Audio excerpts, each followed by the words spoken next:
O vicepresidente da Xunta, Alfonso Rueda, chegouse esta mañá a Portodosón para coñecer de primeira man o proxecto impulsado polo Concello, que permitirá a posta en marcha de 3 brigadas municipais que se encargarán do control da ocupación nas praias do municipio.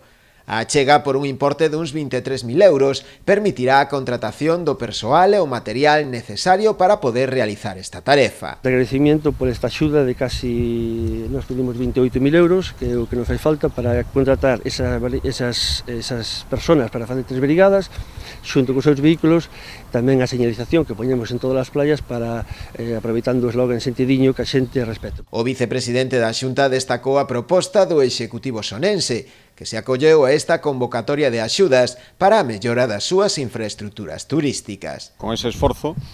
que faremos entre todas as administracións, que este ano é imprescindible, que nos vai permitir, ao final, agora que estamos ao principio do disfrute das praias, poder seguir usándoas con estas novas condicións, pero creo que todos e todas as damos por ben empregados,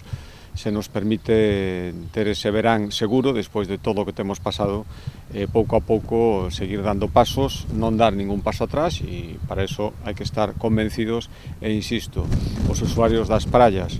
teñen que ser os primeiros interesados en que estas normas se respeten, porque polo ben de todos e para permitirnos ter un verán tranquilo e seguro. Ademais de Portodosón, tamén se beneficiarán desta liña de axudas concellos como Aboiro, onde se adecuará un espazo destinado ao estacionamento de vehículos na praia de Barraña, Ribeira, coa mellora da accesibilidade ao mirador da Pedra da Rá, Noia, coa sustitución do sistema de alumeado público ornamental na igrexa de San Martiño, Outes coa sinalización turística dos recursos naturais e patrimoniais, ou Muros, que investirá esta achega na mellora da accesibilidade á praia de Ventín, en Abelleira. Proxectos todos eles que no seu conxunto suman máis de 175.000 euros.